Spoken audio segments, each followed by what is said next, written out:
Hi guys, Prairie Plantgirl here. I was over on the Garden Love YouTube channel there, I don't know, a week ago, and we got talking about how we propagate our trees when we want to propagate them from cuttings or air layering or whatnot. And I said I always do with cuttings, and I have a fairly successful rate of getting them to grow.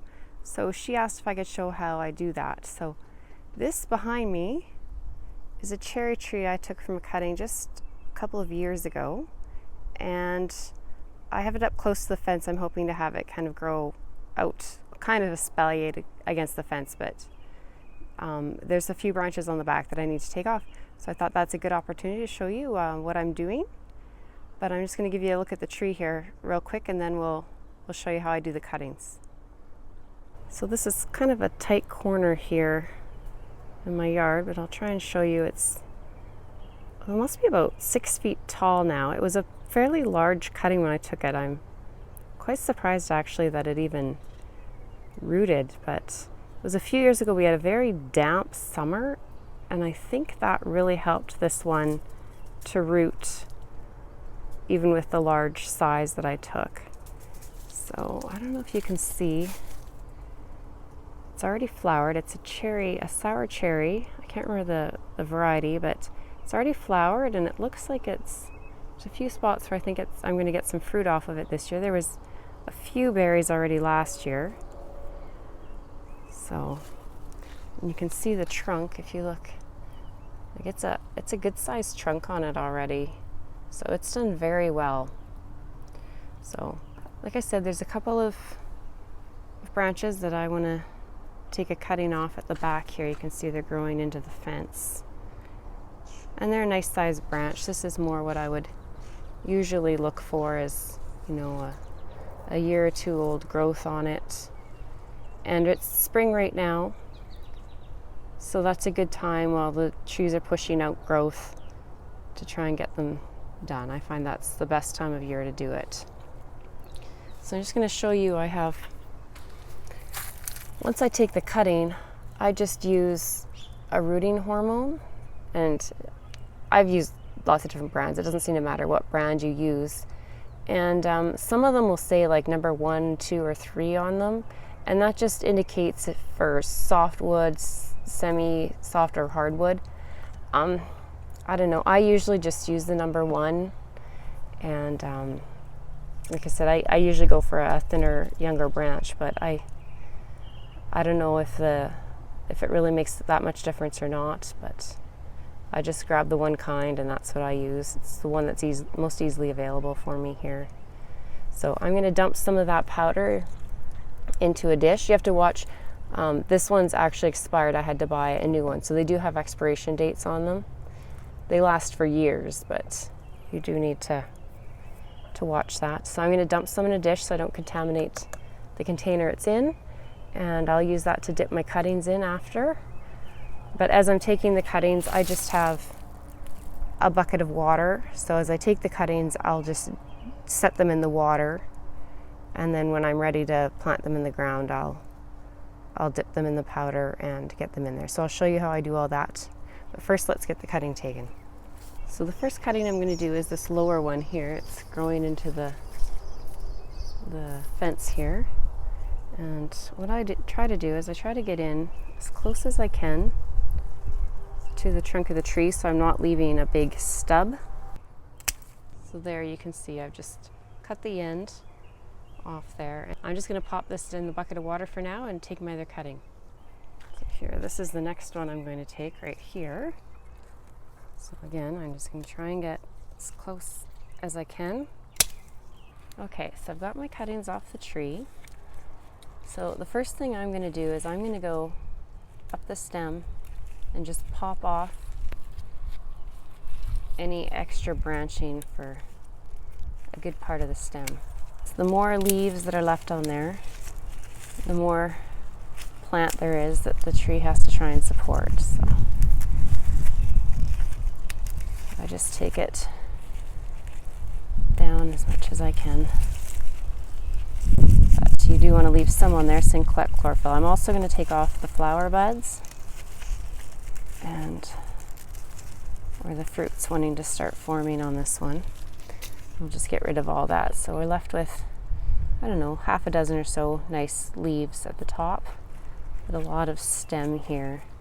Hoping I can straighten this one out a little bit. The next thing you want to do is just take a knife, or I just usually use my pruner, and I just scrape off the outer layer or two of bark. If you can get a spot, like, I don't know if you could see that, that's where a branch was, so that's a growing point. So try and find some spots like that that are going to be below ground. There's another one over here, so I want to make sure to open that up. And that's a good spot that roots are likely to form from. I go a little bit higher. So I'll just peel that down. And that's just exposing the layers where the growth happens. It's my understanding of it anyways, and gets that protective layer of bark out of the way that it doesn't need under the ground, and it's harder to form the roots through. If you have a better explanation for that, then feel free to put that in the comments below, and maybe I'll learn something new. But so that's all I've done there, is just taken that layer off, and you can see, oops, see if it'll focus. You can see down, there's all sorts of different layers there, so I've tried to get in through the first layer or two on most of it, and cut off some of those growing points. You can kind of see one there, and there's one right there, there's one lower down here. There's a few along there, so that's good. Next thing I want to do is take the rooting powder and just kind of dip the branch in and try and get it up, especially on those growth points there.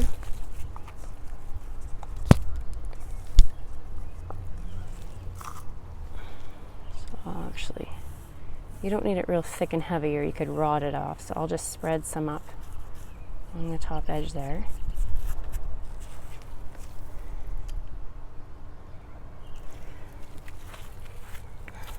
Now this soil, it's a nice loose soil here. You can see there's lots of wood chips. My kids used to have a sandbox here, so it's a little bit sandy, which is all right with our clay soils.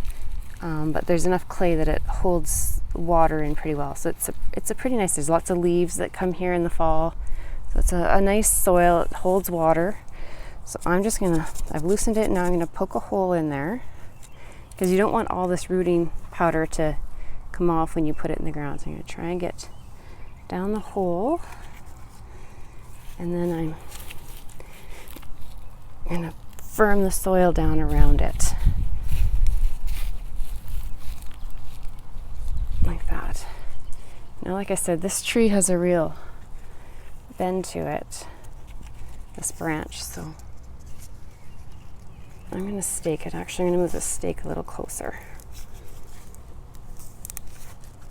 And for stakes, I just use these gloves that I'm wearing. When they're worn out in the fingers, I just use those. I cut them up. They're stretchy. So I've put a cross, I don't know if you can see that, I've put a cross in there. When you're staking plants, you shouldn't have it staked right against the stake.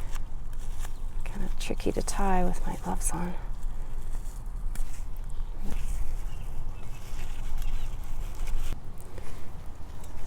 So that's one. So same thing, I'm just gonna take lower pieces off, and there, I'm just left with the top. So again, I just want to try and scrape those layers down there.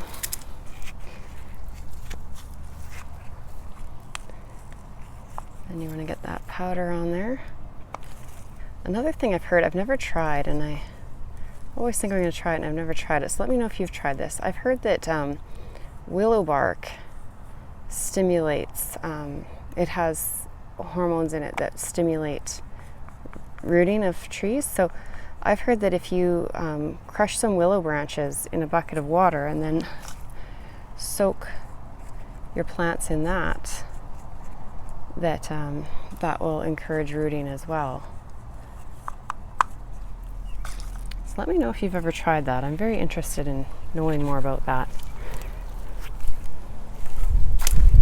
So again, I've already loosened this soil up here. I'm just gonna make a hole and set my cutting in. Firm that soil up.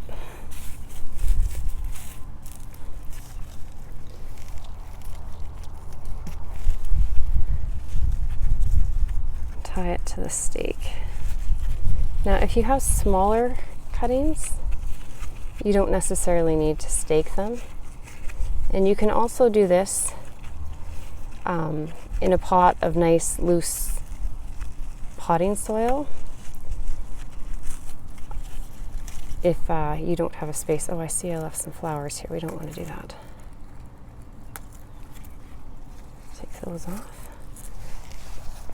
So you could also start them in a pot. You really need to be careful with cuttings that you keep them moist while they're growing for the entire season. So you need to find somewhere that's going to stay moist. And I find a spot, even if it's a sun-loving plant, a spot that gets dappled light or shade for a lot of the day is, especially the hottest part of the day, is better. Obviously they still need some light. Don't want them in the dark, but you just want to, let them be able to retain that moisture and focus on growing roots. So that's how I grow my cuttings. This is a nice shady, damp spot back here. It gets dappled light. There's actually a trampoline behind me, so the trampoline gives them a nice shade, and there's trees on either side. So they're getting a little bit of morning sun right now, but after that, it'll be a lot of shade for the afternoon, and they'll like that. So I'm going to give them a good drink and get them watered in well. And like I said, I'll be checking on them every day throughout the summer just to make sure that they're staying moist. And I'm just going to soak it in there. And I don't know if you noticed, I left a little kind of a divot around the stem there so water can just really soak in there and not run away.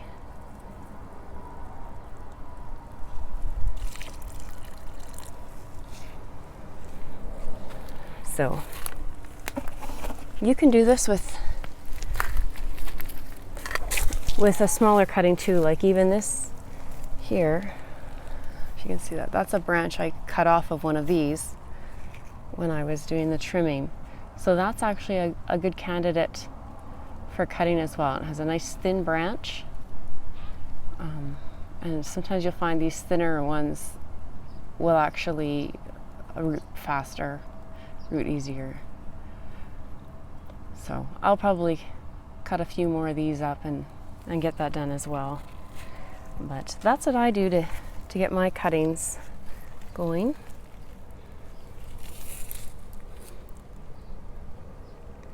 So let me know if you take cuttings from your trees,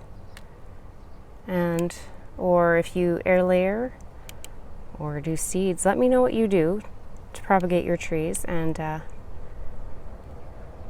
thanks for watching. If you like this, hit the subscribe, and I'll try and keep you posted throughout the summer to see what's going on. It's hard to really tell until the next spring. I find it can take that whole season, but I'll try and keep you posted on what's going on back here. Living through the winter is always the real indicator. So thanks for watching, and we'll see you next time. Bye. I thought I'd show you real quick. I also put some smaller cuttings from that same tree. So there's 4 in that space there. It's hard to tell, it looks like 3, but there's actually 2 in the middle. So I just wanted to point out that you don't need to worry about spacing on these at this point. I'm just going to get them going, get some roots developed, hopefully on all of them, but this is just kind of like the little nursery I use to get them started. I just wanted to show you that. That's like, I don't know, not even 1.5 feet, not even 18 inches of space there with those 4 little stems stuck in there. And definitely you wouldn't want to grow cherry trees that close together, but that's just to get them rooted like that. So that's fine. So you could use like a 10-inch pot and put 4 in like that, and it would probably be just fine.